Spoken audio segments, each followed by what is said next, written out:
बिस्मिल्लाहिर्रहमानिर्रहीम, अस्सलाम वालेकुम, welcome back to my kitchen. कैसे हैं आप सब? उम्मीद करते हुए खैरियत से होंगे। आज मैं आपके साथ बहुत ही मज़ेदार सी इफ़्तार की रेसिपी शेयर करूंगी। इफ़्तार में ड्रिंक आप किस तरह से मज़ेदार से बना सकते हैं। जैसा कि जानते हैं कि स्ट्रॉबेरी सीज़न में है और बहुत ज़्यादा स्ट्रॉबेरी इस वक्त मार्केट में आई हुई है, तो आप इससे फ़ायदा उठाएँ और मज़ेदार सी रेसिपी अपने इफ़्तार मेन्यू में शामिल कीजिए। तो आज हम बनाएंगे स्ट्रॉबेरी स्मूदी, जो कि बेहद मज़े की बनती है और बहुत ठंडी ठंडी इसको आप पिएँ। तो आप बाज़ार से जो इतनी महंगी ख़रीद के पीते हैं, तो आप इसको घर में कम बजट में बना के पी सकते हैं। तो शुरू करते हैं आज की रेसिपी। तो यहाँ मैंने 15 से 20 फ्रेश स्ट्रॉबेरीज ली हैं और थोड़े से मैंने मिंट लीव्स लिए हैं। आपको पता है कि मिंट लीव्स जो हैं वो आपकी सेहत के लिए बहुत अच्छे हैं, स्किन के लिए बहुत अच्छे होते हैं और इसका जायका भी बेहद मज़े का आता है स्मूदीज़ में। तो तकरीबन 6 से 7 मैंने चम्मच इसके चीनी के लिए हैं और आधी प्याली हम दही का इस्तेमाल करेंगे। जी, तो मज़ेदार सी रेसिपी बनाने के लिए सबसे पहले हम स्ट्रॉबेरी को छोटे छोटे पीसेस में कट कर लेंगे।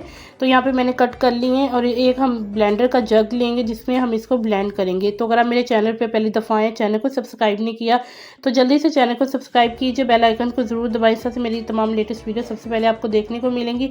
तो यहाँ पे स्ट्रॉबेरी भी शामिल कर दी है और मैंने जो पुदीने के पत्ते हैं वो भी शामिल कर दिए हैं और चीनी भी शामिल कर दी है और साथ ही हम इसमें दही जो आधी प्याली ली थी वो भी शामिल कर देंगे।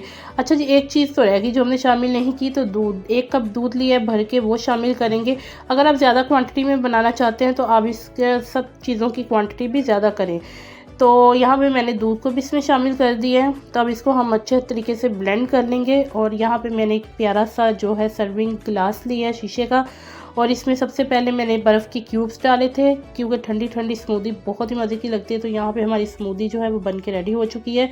मज़ेदार सी स्ट्रॉबेरी की स्मूदी आप भी बनाएं, अपने इफ्तार मेन्यू में शामिल कीजिए, बच्चों को दीजिए और आप इसको सहरी में भी बना के पी सकते हैं और आप इफ्तारी में भी इसको बना के पी सकते हैं। तो ज़बरदस्त इस रेसिपी को ज़रूर बनाइएगा, अपने फ़ीडबैक ज़रूर दीजिएगा आज की मेरी रेसिपी आपको कैसी लगी है। तो इंशाल्लाह फिर आपके साथ मुलाकात होगी। स्टे ट्यून, खुश रहिए, अल्लाह हाफिज़।